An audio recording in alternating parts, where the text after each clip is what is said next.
もし自分の命の時間があらかじめ決まっていたとしたら、俺ならどう受け止めるだろう。 Yep, this anime broke me.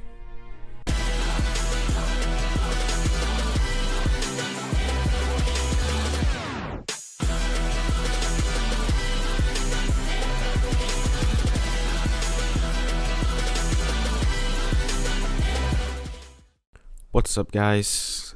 It's your boy King Beam, aka Spain No S, and today I finished watching Plastic Memories. Now, my god brother told me to watch Plastic Memories after I watched Rent a Girlfriend because it would also make me sad. But well, Rent a Girlfriend, it did piss me off that I'll never find love, but Plastic Memories made me want to just curl up in a ball and cry my eyes out. I mean, it's crazy. No anime, no show, no movie, nothing, no piece of entertainment has ever done this to me before. And I don't think any other thing ever will. I mean, I started watching the show and, we learn about the world of what's going on and everything seems fine. But, in the back of my mind, I'm like, hey, why is this so sad? And then I get to episode 2 and then, I'm waiting for it. I'm waiting for the something to happen, and then it finally happens. At the end of episode 2, I find out that the main character, the one that you are about to the character you're about to fall in love with, dies 11 episodes later. So they just drop it on you like that, and it just sucks, and so the whole premise of the show are that there are these android people. I guess they're androids, synthetic humanoids, or whatever they're called. I don't know the scientific term, but they are called gifties. I don't know, but they only have 9 years to live, but they calculate it in hours. So there's this agency, and they go to retrieve I don't know how I'm supposed to pronounce this the rest of the video. I don't know if it's gifties or I'm gonna call them gifties because it sounds Japanesey, so I'll use gifties. But there's this agency, and they go to people's homes and they recover gifties, and they take their memories away because once their bodies run out of time to operate, or their operating system runs out of time to operate, they can reuse the body and give it a new operating system, but they can't keep the same memories that they had. So once they get rid of the old operating system and give it a new one, they'll become a totally different person. So the agency, they go out and they retrieve the gifts, and they erase their memories and bring them to the android shop or whatever. And so the main 2 characters in this show are Tsukasa and Isla. And when the show first comes on, the first thing Tsukasa says is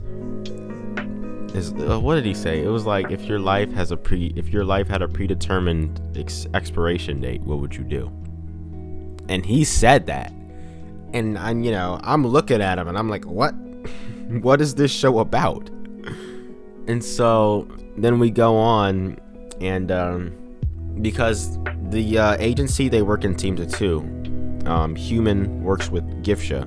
Human does paperwork stuff, and the Gifsha takes care of the other Gifsha and makes them happy before they die, essentially, and brings them on home to android heaven. Yeah, so Tsukasa is teamed up with Isla, and when we first meet Isla in the show, she is this just clumsy girl, and she doesn't talk to Tsukasa at all, and she's just closed off. And I'm watching the show, and I'm like, I'm pretty sure she's the main character, because she's about to die in 11 episodes. So why am I supposed to like her so much? And so then we find out she's depressed because in the past she was with her other partner 3 years ago. Before she meets Tsukasa, she was with her other partner Kazuki, who's like pretty much the boss of where they work at. She's like one level below the actual boss, but the actual boss really doesn't do anything. It's just Kazuki doing. You get what I mean. So 3 years ago she's with her other partner, and her partner lost her leg, and then she told Isla that she didn't want to be partners with her anymore, and Isla blamed herself because she thought she was just useless, and she made all these memories with Kazuki, and Kazuki just left, and then she was all alone. So she stopped wanting to make memories. She stopped writing in her diary. She didn't really care about life anymore, But then she meets Tsukasa, and she gets back on the job, and Tsukasa he's always smiling no matter what, and there's this one episode where this so if the Gifshas, if they go past their 9-year limit, they become what is called a wanderer, and they just start killing people. And so he and Isla had to kill a Gifsha for, it was this little kid's guardian, and well, they couldn't bring her back to him to say goodbye for one last time. They had to kill her, and that happened. And then after that, Tsukasa was still smiling, and then Isla wanted to know why. And yeah, that's how their relationship really it starts getting stronger. She's attracted to him because he's always smiling at first, and then as we gradually go on and on in the show, they're going through life together, because since they're partners, they have to live together as well.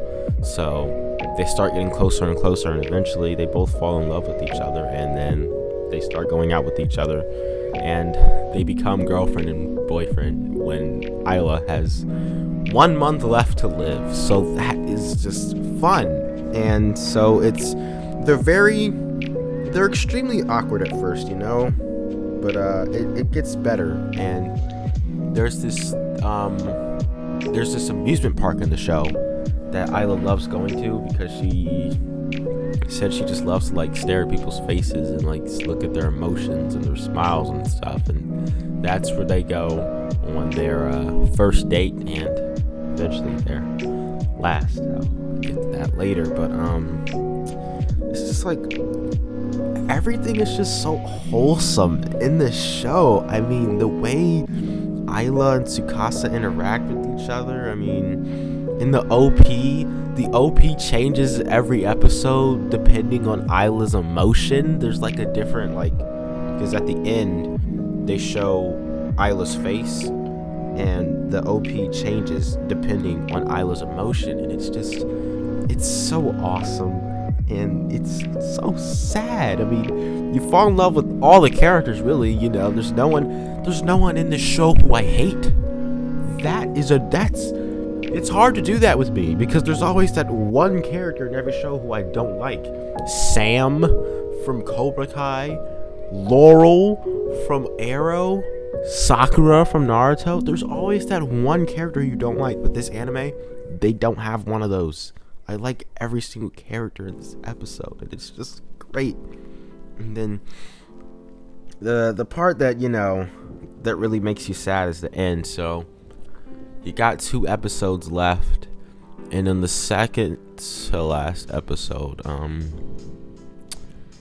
Isla starts prepping for her eventual death, and she starts teaching, because she has this herb garden and she likes to make tea, so she teaches Tsukasa how to care for her plants and how to make tea and stuff. And then they sit down, and then wait, no, that doesn't happen yet.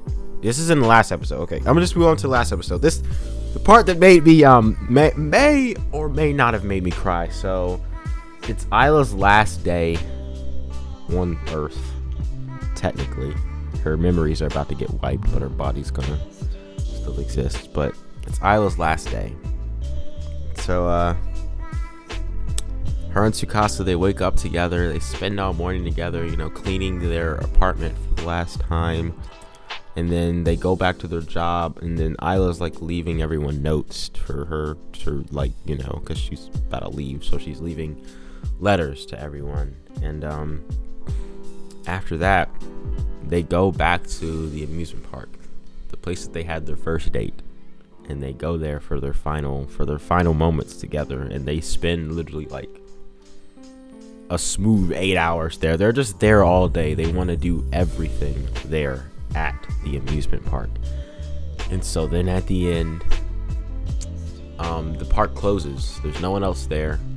Isla convinces the Ferris wheel dude to let them get on one last ride, and then they get inside the Ferris wheel together, and she's talking to Tsukasa, and he's just giving her these like one-word answers. And then she says to him that, I know why you keep smiling. It's because you're just trying to hide all of your pain behind that smile. And now it's just like, whoa. That's the first thing that broke me. I was just like, wow. And then they start saying like all the things they like about each other.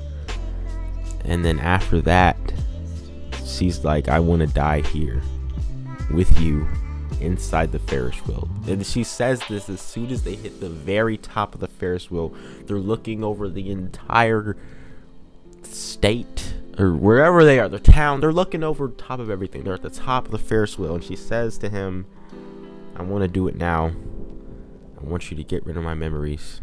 I want to die right here, right now, inside the Ferris wheel. And so then, with tears in his eyes, Tsukasa says into Isla's ear, I hope you're reunited with the one you cherish, because that's what she tells every single Gifsha that she erases memories of. She says to them, I hope you're reunited with the one you cherish. And then Tsukasa says that to her.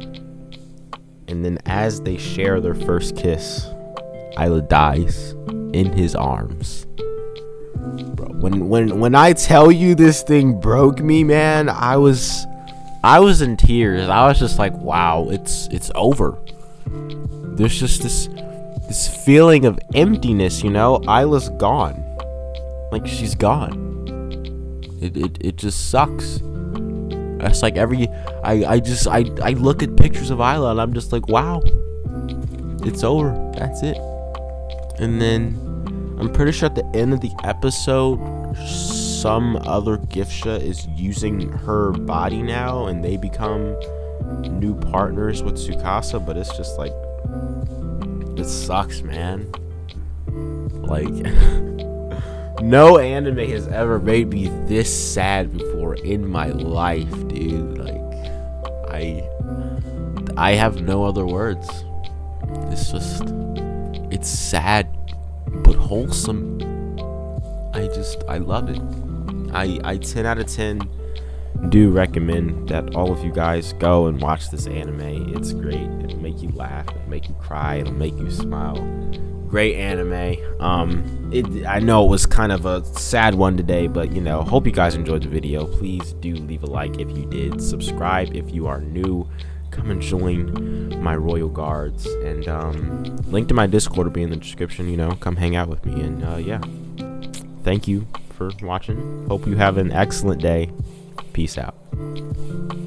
Okay. One more thing. I'm actually not gone yet. So after I finished recording the video, I saw this thing on Reddit, and it was saying that in the opening title, that when you see Isla in like the darkness surrounded by all those people with like clouded faces, those are like all the souls of the people she's retrieved, and they're about to make their journey to get their like memories wiped and free from suffering, because in Japanese 9 is pronounced ku, which is suffering, and 4 is pronounced shi, which is death. And the life period for Gifsha is 9 years and 4 months, so suffering and death. So the souls are making their way to, you know, end their suffering and death. And then when Isla dies, her body is returned to the terminal station that has a new soul 9 months after Isla dies, which is, you know, when a baby's born, it takes 9 months. It's sad. Okay, bye. Thank you for watching my video. I'm sad. I'm in pain. It's